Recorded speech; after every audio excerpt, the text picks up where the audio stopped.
حضرت یونس علیہ السلام اور مچھلی کا واقعہ۔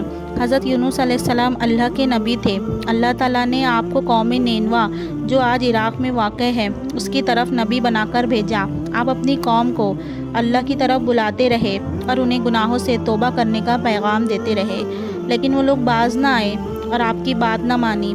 جب حضرت یونس علیہ السلام نے دیکھا کہ لوگ ایمان نہیں لا رہے تو بغیر اللہ کے حکم کے وہ شہر چھوڑ کر چلے گئے۔ اللہ تعالیٰ کو یہ بات پسند نہ آئی، کیونکہ نبی کو بغیر اللہ کے حکم کے اپنی قوم کو نہیں چھوڑنا چاہیے۔ حضرت یونس علیہ السلام ایک کشتی میں سوار ہوئے۔ کشتی سمندر میں روانہ ہوئی، لیکن اچانک طوفان آ گیا اور کشتی بھاری ہونے لگی۔ لوگوں نے فیصلہ کیا کہ کسی ایک کو سمندر میں ڈالنا ہوگا تاکہ کشتی ہلکی ہو جائے۔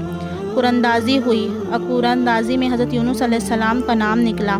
لوگ نہ چاہتے ہوئے بھی آپ کو سمندر میں پھینکنے پر مجبور ہو گئے۔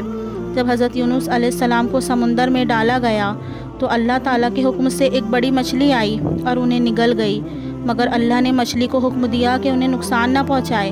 حضرت یونس علیہ السلام مچھلی کے پیٹ میں زندہ رہے۔ وہاں اندھیرا ہی اندھیرا تھا، سمندر کا اندھیرا، رات کا اندھیرا، مچھلی کے پیٹ کا اندھیرا۔ مچھلی کے پیٹ میں حضرت یونس علیہ السلام نے اللہ سے بہت توبہ کی اور ایک عظیم دعا پڑھی، لا الہ الا انت سبحانک انی کنت من الظالمین۔ نہیں ہے کوئی معبود سوائے تیرے، تو پاک ہے، بے شک میں ہی ظالموں میں سے تھا۔ اللہ تعالیٰ کو حضرت یونس علیہ السلام کی سچی توبہ بہت پسند آئی۔ اللہ تعالیٰ نے مچھلی کو حکم دیا کہ حضرت یونس علیہ السلام کو ساحل پر اگل دے۔ وہ بیمار اور کمزور حالت میں باہر آئے۔ اللہ نے ان پر سایہ دینے کے لیے ایک درخت اگا دیا اور ان کی حفاظت فرمائی۔ اس کے بعد اللہ نے دوبارہ انہیں اپنی قوم کی طرف بھیجا۔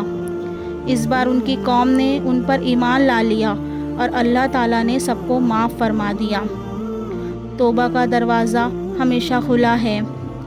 اللہ تعالیٰ ہر حالت میں سنتا ہے، چاہے کوئی سمندر کی تہہ میں ہو۔ صبر، عاجزی اور اللہ پر مکمل بھروسہ کامیابی کی کنجی ہے۔ نبی کو اللہ کے حکم کے بغیر کوئی قدم نہیں اٹھانا چاہیے۔